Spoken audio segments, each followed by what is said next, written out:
Pak SBY seharusnya lebih prihatin dengan kondisi politik sekarang ini. Tapi karena dia lagi bahagia, anaknya pun saat ini dapat jatah menteri, makanya SBY wajib mendukung Prabowo. Dia wajib membela Prabowo dari setiap serangan yang diarahkan kepada dia.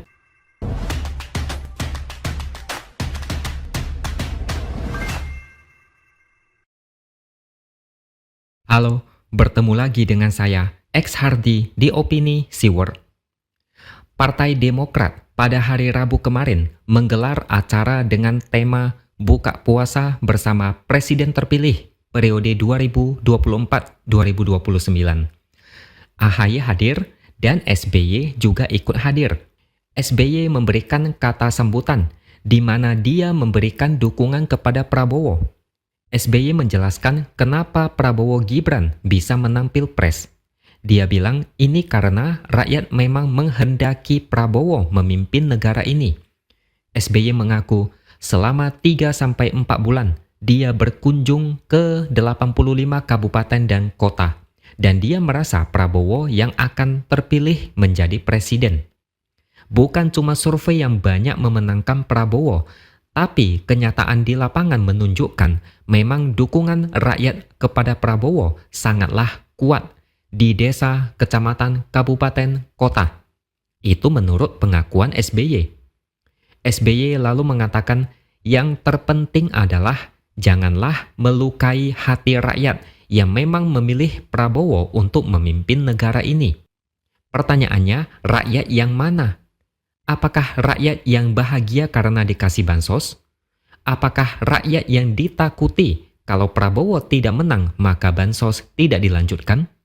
Masih ada banyak orang yang sakit hati Pilpres diintervensi, dinodai dengan banyaknya pelanggaran dan cawe-cawe dalam skala besar. SBY mungkin menyindir soal capres lain yang tidak terima kekalahan dan menggugat ke Mahkamah Konstitusi. Pemilu tahun ini justru melukai hati banyak orang. Apakah batas usia capres-cawapres diakali oleh Mahkamah Konstitusi itu diperbolehkan? Sementara itu, Anwar Usman divonis melanggar etik berat, yang artinya dia bersalah. Apakah Ketua KPU menerima pendaftaran Gibran tapi belum mengubah peraturan KPU? Apakah itu diperbolehkan? Gara-gara itu, dia divonis melanggar kode etik dan cuma mendapat sanksi peringatan keras. Apakah boleh perangkat desa berbondong-bondong datang ke Jakarta dan kemudian deklarasi dukungan kepada Prabowo Gibran? Apakah boleh kepala desa diancam dan dipaksa mendukung Prabowo Gibran? Apakah boleh penyaluran bansos dilakukan secara besar-besaran menjelang pemilu? Dengan banyaknya kasus seperti ini, memangnya pendukung capres lain tidak sakit hati? Mereka yang mengajukan hak angket atau menggugat ke Mahkamah Konstitusi, mereka pakai jalur yang sah, konstitusional sesuai aturan. Mereka tidak memakai aksi jalanan. Mereka tidak mengerahkan massa untuk berdemo dan membuat keributan. Mereka memakai hak yang secara undang-undang memang diperbolehkan. Tapi kubu paslon 02 pernah nggak berpikir pencalonan Gibran itu sudah sesuai aturan? Aturan usia aja ditabrak dan diubah seenaknya. Ketua KPU aja melanggar aturan karena meloloskan pendaftaran Gibran dengan memakai aturan lama. Siapa yang sebenarnya lebih sakit hati? Pak SBY seharusnya lebih prihatin dengan kondisi politik sekarang ini. Tapi karena dia lagi bahagia, anaknya pun saat ini dapat jatah menteri, makanya SBY wajib mendukung Prabowo. Dia wajib membela Prabowo dari setiap serangan yang diarahkan kepada dia. Mereka yang sekarang berjuang menggugat di MK cuma minta satu hal, yaitu pemilu adil dan jujur. Tidak ada intervensi dari penguasa, tidak ada intimidasi untuk mendukung capres tertentu. Tidak ada perubahan aturan seenaknya yang membuat calon yang sebenarnya tidak berhak malah lolos jadi cawapres. Mereka cuma meminta demokrasi yang bersih dan transparan. Mereka tidak bermaksud melukai hati rakyat seperti yang tadi dibilang SBY. Justru kelompok merekalah yang sudah melukai hati rakyat yang berharap pertarungan secara sportif. Para aktivis berjuang mati-matian di tahun 1998 supaya demokrasi bisa menjadi lebih baik. Bahkan ada belasan orang yang diculik dan tidak pernah kembali. Mereka turun ke jalan karena melihat demokrasi di masa itu sangat suram. Perjuangan mereka berhasil. Soeharto dan era Orde Baru tumbang. Demokrasi berubah. Pemilihan presiden dipilih langsung oleh rakyat.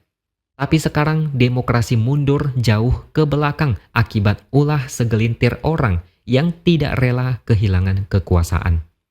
Pemilihan pemimpin memang oleh rakyat, tapi ada calon yang disodorkan secara paksa.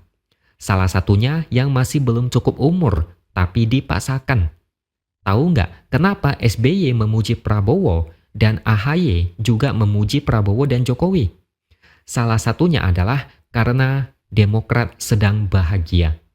SBY dan AHY lagi senang-senangnya karena Prabowo dikabarkan meminta Demokrat untuk menyiapkan beberapa kader terbaik untuk membantu pemerintahan Prabowo.